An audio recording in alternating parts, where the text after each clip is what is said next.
कांटे का वृक्ष नहीं जिसको नदियों ने सींचा है। बंजर जमीन में पलकर मैंने मौत से जिंदगी को खींचा। कौन कहता है कि अगर आपके मन में प्रबल इच्छा शक्ति हो तो आप कामयाबी हासिल नहीं कर सकते। कौन कहता है कि अगर आपके दृढ़ संकल्प हो तो आप कामयाबी हासिल नहीं कर सकते। आज हम आपको एक ऐसे शख्सियत से मुलाकात करवाने जा रहे हैं। उनका नाम है उदय कुमार। जी हाँ, एक ऐसा नाम जो सोशल मीडिया में, अखबारों में लगातार काफ़ी दिनों से काफ़ी चर्चा का विषय बना हुआ है। हर एक अखबारों में आपने इनका नाम सुना होगा और आज ये फिलहाल खबर समय की स्क्रीन पर मौजूद है। मैं आपको बता दूं कि ये 91% दिव्यांगता वाले उदय कुमार कंचनजंगा नेशनल पार्क स्थित रेनॉक पहाड़ पर 16,500 फीट की ऊंचाई पर चढ़कर भारत का तिरंगा इन्होंने लहराया है। सबसे पहले सर, वेलकम टू खबर समय। थैंक यू सो मच खबर समय। और यांसी जी, आपका बहुत बहुत आभार जो आपने मेरे स्टोरी को इतना दूर तक पहुंचाया। और एक लाइन बोलना चाहूँगा, हौसला देती हैं मेरी बैसाखियाँ, हौसला देती हैं मुझको मेरी बैसाखियाँ, अपने हौसले कर बुलंद तेरी मंजिल नज़दीक है। तो इसी के सहारे मैंने 16,500 की ऊंचाई चढ़ी और आगे भी बहुत सारे अभी पिक सबमिट करने बाकी हैं।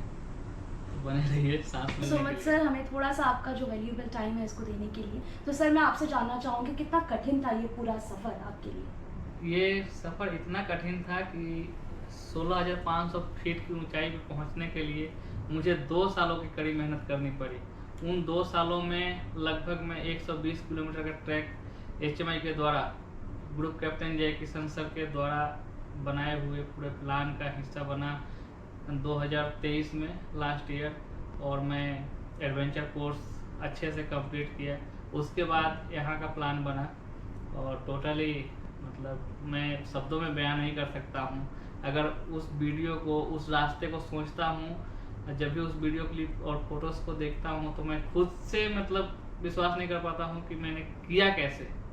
ये सारा ग्रुप कैप्टन जय किशन सर, HMI के इंस्ट्रक्टर्स ज्योति सर, आमिर सर और महेंद्र सर के साथ सपोर्ट की वजह से ये सब संभव हो पाया था।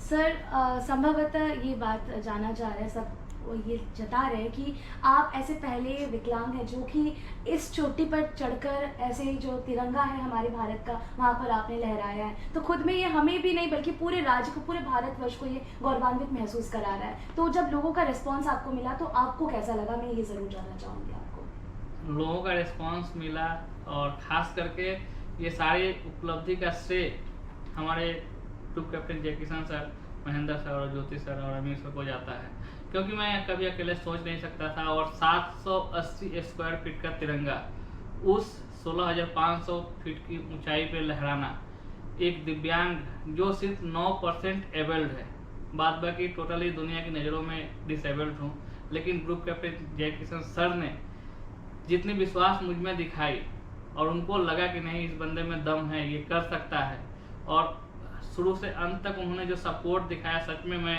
आज तक किसी ने ऐसा सपोर्ट नहीं दिखाया था। सर, काफ़ी बार ऐसा आपने बताया कि ऑलरेडी हमें मालूम है कि 91% जो विकलांगता के साथ आपने ये उपलब्धि हासिल की है, और सिर्फ हम देखें तो 9% ही ऐसा लोग मानते हैं कि कहीं ना कहीं निराशाजनक बातें करते हैं इस स्टेज पर पहुंचकर कि आप कुछ नहीं हो सकता या फिर नहीं कर सकते। तमाम ऐसे लोग हैं, उनको आप क्या कहना चाहेंगे सर? कहीं ना कहीं वो भी निराश बैठे होंगे। तो इस वीडियो के ज़रिए हम देखते हैं आपको ऑलरेडी बहुत सारे मोटिवेशनल वीडियोज़ जो है वो आप अपने यूट्यूब चैनल पर भी डालते हैं। तो क्या कहना चाहेंगे उन तक, क्या पहुँचाना चाहेंगे उन तक? जब मेरा एक्सीडेंट हुआ था तो मैं सच में टूट गया था। आज लोग बहुत बातें करते हैं कि तुम इस ऊंचाई पे पहुंच गए, इस मुकाम पे पहुंच गए। मैं कहीं नहीं पहुंचा हूँ, जहाँ हूँ वही हूँ। लेकिन मेरे अंदर एक जिद है, एक जुनून है कि मैं, जब मेरा पैर कटा था तो मैं भगवान के पास जाके बोलता था कि भगवान मैं ही क्यों।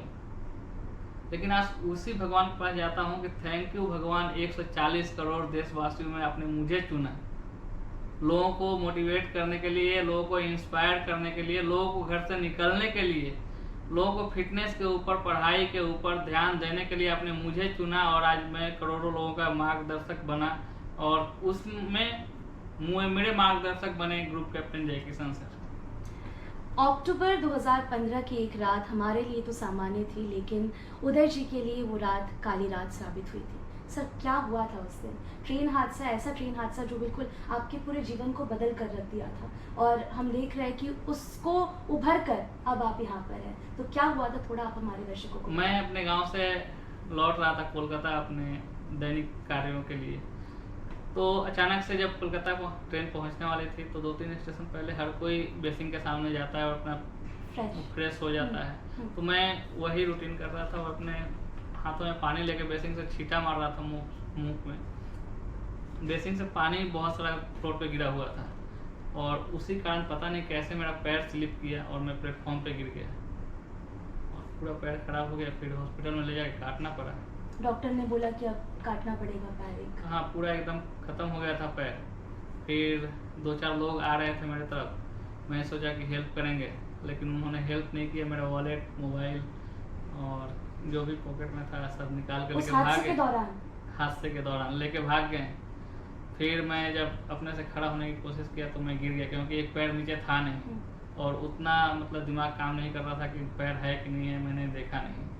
तो पैर चक्के से नहीं कटा था, पैर प्लेटफॉर्म में रगड़ खाने से पूरा टूट गया था और फिर वो इस कंडीशन में पहुंच गया था पैर की ट्रीटमेंट से वो ठीक हो नहीं सकता था और फिर उसको काटना पड़ा। सर, खबरों के अनुसार एक्सीडेंट के बाद एक ऐसा टर्निंग पॉइंट भी आया जब आपने सोचा कि आपकी जो ये जो जीवन लीला है इसको समाप्त कर देते हैं, लेकिन फिर आपके बच्चा जो है वो आपके सामने आ जाता है, तो उसको किस तरह से आप बयां करना चाहते हैं? ये एक बहुत ही दर्दनाक मोमेंट था मेरी ज़िंदगी का, सबसे टर्निंग पॉइंट था, जहाँ से मैं खुद भी आज सोचता हूँ तो मेरे रोंगटे खड़े हो जाते हैं कि सच में मैं ऐसा करने वाला था।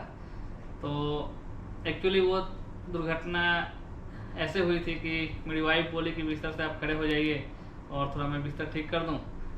तो मैं खड़ा होने की कोशिश किया, शरीर में तो जान थी नहीं। मैं खड़ा होने की कोशिश किया और अपने बच्चे के हाथ पे गिर गया, हाथ उसका पूरा टूट गया बीच से। और ये सब देखते देखते मेरी मम्मी को मतलब बर्दाश्त नहीं हुआ।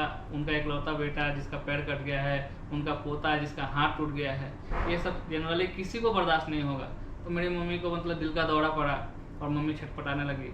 और ये सब देख के मुझे बर्दाश्त नहीं हुआ कि मैं एक लौता कमाने वाला अपने घर का, मेरे चलते मेरे बेटे का हाथ टूट गया, मेरा पैर कट गया, मेरी मम्मी को हार्ट अटैक आया, लेकिन मैं कुछ भी नहीं कर पा रहा हूँ। इसके बाद मैंने सच में डिसाइड किया कि मैं सही में अपने परिवार के ऊपर, अपनी वाइफ के ऊपर, अपने बच्चों के ऊपर मैं बोझ बन गया हूँ। अब ज़िंदगी मतलब इन लोगों के ऊपर बोझ नहीं बनना है, अब ख़त्म करना है। फिर मैंने वो सुसाइड अटेम्प्ट करने की कोशिश किया, तभी मेरा बेटा सामने आ गया। मेरा भांजा लोग का चेहरा मेरे सामने घूमने लगा। फिर मैं बोला कि नहीं, ये गलत काम है। आज के बाद से मैं दुनिया के लिए ऐसी मिसाल खड़ा करूँगा कि लोग मेरी कहानियाँ पढ़ेंगे और मेरे जैसे मतलब बनेंगे, चाहे जो भी बने। ये नहीं बोलता हूँ कि पर्वतारोहण बने, या मैं चाहता हूँ कि पढ़ाई करें, अपने जीवन को अच्छा बनाएं, आगे बढ़ें। बचपन कैसा बीता सर आपका? बचपन कितने कठिनाइयों को पार करके आपने अपने जो बचपन है, क्योंकि कई बार देखा जाता है कि लोगों का ऐसा भी होता है कि बचपन उनका काफ़ी अच्छा जाता है, लेकिन ट्रेन एक्सीडेंट के बाद कहीं ना कहीं उनका लाइफ पूरी तरह चेंज हो जाता है। लेकिन आपका बचपन किस तरह से, क्या तभी भी आपको परिश्रम करना पड़ा था? किस बैकग्राउंड से आप हैं वो भी थोड़ा? मेरे पापा एक बार्बर शॉप चलाते थे रेलवे लाइन के बगल में ही। बहुत एकदम मिडिल फैमिली से थे हम लोग, ऐसा रईसी कुछ नहीं था। तो पापा को कैंसर हो गया था। उनके देहांत के बाद पारिवारिक बोझ बहुत ज़्यादा लोड हो गया था मेरे ऊपर। पापा का क्रियाक्रम का वो खर्चा, फिर से मेरा शादी वादी का खर्चा, बहुत ज़्यादा लोड हो गया था। मैं 8 घंटे ड्यूटी के दौरान सियालदह रेलवे स्टेशन पर जाकर रात को ठेले खींचता था। फिर अपने आप को कैसे मतलब रिकवरी किया वो मैं ही जानता हूँ। और उस दौरान जब 2015 आते आते मैं सारे कर्जे से मुक्त हो गया था। मैं सोचा कि अब मेरी ज़िंदगी अब आराम से कटेगी, अब टेंशन फ्री हूँ, तब मेरा पैर कट गया। तो इंसान की ज़िंदगी में कभी भी चैन सुख नहीं है, बस ये एक कार्यशीला है। आप हमेशा ज़िंदगी को एंजॉय करिए। मैं जब नॉर्मल था तो इतना एक्टिव नहीं था, इतना फेमस नहीं था और सामान्य एक हाँ, जैसे लोग जीते हैं। हाँ वैसे ही था। लेकिन आज भगवान ने मेरा पैर छीना है तो बहुत कुछ मेरे को दिया है। आत्मसम्मान, उसके बाद आत्मबल, जो मैं आज 16,500 एवरेस्ट 29,500 फीट की ऊंचाई पे है, उसको सोच रहा हूँ मैं चढ़ने अभी के आपका लिए। लक्ष्य आगे आने वाला यही है। मैं चाहता हूँ कि आपके माध्यम से जो कोई भी मेरे को सपोर्ट कर सकता है करे, ताकि मैं अपने देश का नाम, अपने भारत का नाम रोशन कर सकूँ। ज़रूर। तो कहते हैं कि भगवान जो करता है अच्छे के लिए करता है। तो आज कहीं न कहीं हम ये चीज़ को लोग कहते हैं, लेकिन कहीं न कहीं हमें समझने में थोड़ा लेट हो जाता है। लेकिन आज इतने सारे एक्सपीरियंस से हमें खुद पता चल रहा है। उदय जी की इतने सारे बातों को सुनकर आप भी कहीं न कहीं कहेंगे कि ये सच है। सर, अब नेक्स्ट अपना जो भी लक्ष्य है उसको सेट कर चुके हैं, आप भी इनकी ज़रूर मदद कर सकते हैं। सर, कोई अगर आपसे कॉन्टैक्ट करना चाहे किस तरह से कांटेक्ट कर सकते हैं सर? आज के डेट में उदय कुमार या वन लेग उदय मतलब कोई गुमसुम नाम नहीं है। कहीं पे भी बिल्कुल। गूगल पे, यूट्यूब पे, ट्विटर पे कहीं पे भी वन लेग उदय नाम से सर्च करेंगे तो मैं मिल जाऊंगा।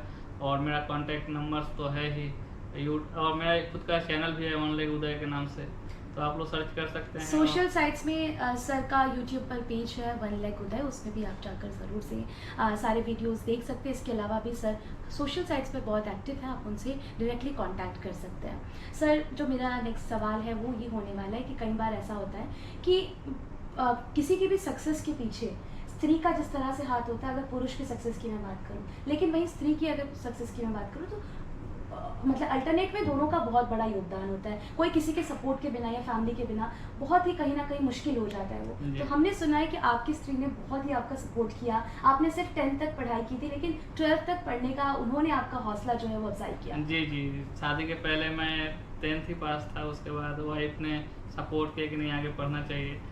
और आज ग्रेजुएशन नहीं है बोल के मैं कहीं पे भी जॉब मांगने जाता हूँ तो मिलता नहीं है। तो आज अफसोस रहता है कि मैं ग्रेजुएशन अगर किया होता तो शायद मुझे बेटर अपॉर्चुनिटी मिलती। और जिस कंडीशन में मैं रहता हूँ वहाँ एकदम सपोर्ट नाम का चीज़ ही नहीं है। तो यही एक जिद है कि कैसे भी करके अपने आप को मोटिवेट रखना है, कैसे भी करके वहाँ से आगे जाना है और अपने जैसे लोगों को और भी अच्छी जगह पहुँचाना है। बहुत ही अच्छी मैसेज सर ने दिया। तो तमाम जो बाधाओं को लांग कर फिलहाल सर यहाँ पर पहुँचे हुए, मैं बता दूँ कि सिलीगुड़ी शहर में ये आज खास कार्यक्रम में भाग लेने के लिए यहाँ पर पहुँचे हुए थे, गेस्ट के रूप में यहाँ पर उपस्थित थे। हमें आज ये सुनहरा अवसर आप कह सकते हैं सर से मिलकर बहुत ही अच्छा लगा कि तमाम जो अपने एक्सपीरियंस है वो उन्होंने आज शेयर किया। हमारे यानी कि खबर समय के माध्यम से हमारे तमाम दर्शकों के लिए कहीं ना कहीं एक प्रेरणा का मैसेज आप कह सकते हैं, उन सभी को मोटिवेट करने के लिए जो अब पैर हाथ उनका सब कुछ ठीक है, स्वास्थ्य के प्रति ज़्यादा ध्यान नहीं रखते, उनके लिए भी कहीं ना कहीं ये मैसेज जाता है। ये सारे जो भी सर ने आज ये मैसेज आप सभी तक पहुंचाने की कोशिश की है, आप भी इन्हें सुने और सर को ज़रूर से आने वाले दिनों में जो भी सर चाह रहे हैं, सर ने बताया अपना लक्ष्य। सर, मैं चाहूँगी कि एक बार आप फिर से वो रिपीट कर दें कि आपने आने वाले समय में और क्या कुछ सोचा हुआ है, थोड़ा सा आप हमारे दर्शकों को। आने वाले समय में मैं यही चाहता हूँ कि एवरेस्ट चढ़ूँ और लोग सपोर्ट करें, चाहे कोई कॉर्पोरेट सपोर्ट करे तो मैं बहुत ही आभारी रहूँगा और अपने देश का नाम रोशन कर सकता हूँ। सर, हमने सुना है कि आपने 100 मैराथन से भी ज़्यादा में आप पार्टिसिपेट कर चुके हैं। 75 मैराथन कंप्लीट किया हुआ है, 2 हाफ मैराथन कंप्लीट हुआ है और 11 राज्यों में अपने भारतीय तिरंगे के साथ मैंने रनिंग किया है हाफ मैराथन। और अभी पर्वतारोहण में भी आपने 16,500 फीट की ऊंचाई देखी है, तो आगे भी बहुत सारा पिक्स बाकी है, तो बिना सपोर्ट का नहीं होगा। ये 8,000 की नौकरी और इन सब मतलब 8,000 की नौकरी करता हूँ प्लस मैराथन दौड़ने के लिए मैं स्विगी जोमेटो में काम करता हूँ अभी भी। अच्छा। इतना बड़ा अचीवमेंट के बाद कोई भी कॉर्पोरेट कोई कहीं से भी मतलब कोई सपोर्ट नहीं मिला, तो ये दुर्भाग्य बात है और दुख की बात है कि लोग तो आते हैं, फोटो खिंचवाते हैं और बस उसके बाद भूल जाते हैं। तो सुना आपने कि सर फिलहाल जो जॉब कर रहे हैं उसमें 8,000 रुपीज़ की जो सैलरी वो उनको मिलती है और एक्स्ट्रा टाइम पर वो जोमेटो और स्विगी जैसे काम भी कर रहे हैं, लेकिन उनको आर्थिक सहायता की ज़रूरत है ताकि वो अपने लक्ष्य जो आने वाले जिसको उन्होंने सेट किया है वो पूरा कर सके। अगर आप भी सर को सपोर्ट करना चाहते तो ज़रूर से आप कर सकते हैं। तमाम बाधाओं को पार कर, बहुत सारी कठिनाइयों को पार कर सर आज इस मुकाम पर पहुँचे हैं। सर, आज आप विकलांग स्कूल में गए थे, वहाँ पर भी आप तमाम बच्चों से मिले, तो ऐसे बहुत सारे बच्चे ये देख रहे हैं, उनके माता पिता ये देख रहे हैं, कुछ जाते जाते कुछ अगर आप कहना चाहें तो। आज ये उदय दिव्यांग स्कूल जो खुला हुआ है, तो ये दिव्यांग नहीं है, उदय एबल्ड स्कूल खुला हुआ है, क्योंकि हम सब दिव्यांग नहीं हैं, हम लोग स्पेशल एबल्ड हैं। तो ये एक सुनहरा मौका है जो हमारे जैसे बच्चों के लिए स्कूल खुला है, जहाँ पे बहुत सारे चैलेंजेस आते थे एडमिशन करवाना, जो गार्जियंस हैं उन लोगों को एडमिशन के लिए अलाउ नहीं किया जाता था नॉर्मल स्कूल में। तो ये एक स्पेशल स्कूल खुला है, तो बहुत सारे बच्चों को मतलब भविष्य में अपने भविष्य को उज्जवल बनाने के लिए एक अच्छा प्लेटफॉर्म है, और दर दर की ठोकरें नहीं खाने पड़ेगी। वहाँ के वॉशरूम्स देखे मैं, वहाँ का क्लासरूम देखा, सब चीज़ बहुत अच्छा, जो हमारे सतीश सर हैं बहुत अच्छा बनाए हुए हैं, और हर एक किसी का सपोर्ट बहुत अच्छा है वहाँ पे। किसी भी प्रकार के दिव्यांग बच्चों को कोई भी चैलेंजेस वहाँ पे फेस नहीं करने पड़ेंगे, स्कूल से निकाले जाने का डर नहीं रहेगा। तो बहुत ही अच्छा ये एक प्लेटफॉर्म मिला है हम जैसे लोगों के लिए, तो बहुत अच्छा लगा मिलके, और उन लोगों को भी अच्छा लगा कि हमारे जैसे मतलब उन लोगों के जैसे मैं एक दिव्यांग होने के साथ साथ पर्वतारोहण एक एथलीट भी हूँ, तो उन लोगों को भी बहुत जानकारियाँ मिली मेरे से। तो आज ये खास बातचीत हमने वन लेग उदय यानी कि उदय कुमार जी से की। आप सभी के लिए बहुत ही अच्छा मैसेज इन्होंने दिया। तो sir thank you so much, आपने थोड़ा सा टाइम निकाल के आज हमें ये इंटरव्यू लेने का मौका दिया। थैंक यू रियांश जी, आप हमेशा फॉलो अप करती रहीं, ज़रूर तो सर। बहुत अच्छा लगा आप लोगों से मिलकर।